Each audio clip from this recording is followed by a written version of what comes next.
பிட்டு படம் பார்க்குறதுனால என்ன பாதிப்பு இருக்குது அப்படின்னு பார்த்தீங்கன்னா, இதில் வந்து அதிகமாக பாதிக்கப்படுறது வந்து நம்ம மூளை தான் அப்படின்னு சொல்கிறாங்க. கூட்டத்தோட கூட்டமாக இருக்கணும், சமூகத்துக்கிட்ட பழகணும் அப்படிங்கிற ஒரு எண்ணமே வந்து இல்லாமல் போயிடும் அப்படின்னு சொல்கிறாங்க. உண்மையான தாம்பத்திய உறவுனா என்ன அப்படிங்கிற விஷயமே வந்து இந்த வீடியோஸ் பார்க்குறதுனால, உண்மையான தாம்பத்திய உறவு அப்படிங்கிறது வந்து இது தான் அப்படிங்கிற மாதிரி நம்ம மைண்ட் வந்து செட் பண்ணிடுமா.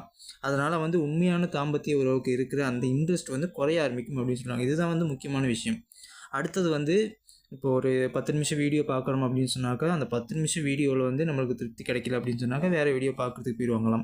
அந்த மாதிரி வந்து ஒன்று இல்லைனா ஒன்று அப்படிங்கிற மாதிரி மைண்டு சேஞ்ச் ஆகிக்கிட்டே இருக்குமாம். உண்மையான தாம்பத்திய உறவில் வந்து அந்த மாதிரி எதுவுமே கிடையாது அப்படின்னு சொல்கிறாங்க. உண்மையான தாம்பத்திய உறவுக்கு இருக்கிற இன்ட்ரெஸ்ட் வந்து கொஞ்சம் கொஞ்சமாக குறைய ஆரம்பிக்கும் அப்படின்னு சொல்கிறாங்க. சமூகத்துக்கிட்ட பழகணும் அப்படிங்கிற அந்த எண்ணமே வந்து இல்லாமல் போயிடும் அப்படின்னு சொல்கிறாங்க. மன அழுத்தம் அதிகமாகுமாம், உடலுடைய ஸ்ட்ரென்த் வந்து குறைய ஆரம்பிக்கும் அப்படின்னு சொல்கிறாங்க. உடம்பு வந்து ரொம்ப வீக் ஆயிரும் அப்படின்னு சொல்கிறாங்க. இது எல்லாத்தையுமே விட முக்கியமான விஷயம் வந்து நம்மளுடைய மூளை வந்து இதுதான் வந்து உண்மையான விஷயம் அப்படின்ற மாதிரி நம்ப ஆரம்பிச்சிருமாம். அதில் வந்து இந்த ஏதாவது ஒரு விஷயத்துக்கு இன்ட்ரெஸ்ட் காட்டுறோம் அப்படின்னு சொன்னாக்கா, அந்த நேரத்தில் வந்து நம்ம மூளையோடைய நரம்பு வந்து அதிகமாக வந்து ஒரு ஹார்மோனை வந்து சுரக்கும்.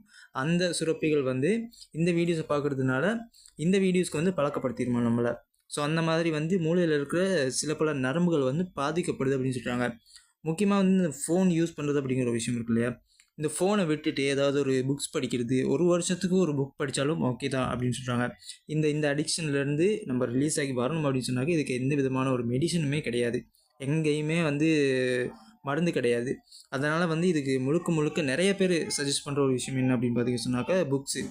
ஒரு புத்தகத்தை எடுத்துக்கங்க, யாரோ ஒருத்தர் எழுதுன ஒரு புத்தகம், அந்த புத்தகத்தை எடுத்து ஒரு நாளைக்கு ஒரு பேஜ் வந்து படிங்க அப்படின்னு சொல்கிறாங்க. ஒரே ஒரு பக்கம் படிங்க. ஒரு வருஷம் இல்லைன்னா 2 வருஷத்துக்கு நீங்கள் ஒரு புக்கு படித்தாலும் கூட அந்த புக்கு வந்து உங்களுடைய இந்த அடிக்ஷனை வந்து மாற்றுறதுக்கான வாய்ப்புகள் அதிகமாகவே இருக்குது அப்படின்னு சொல்கிறாங்க.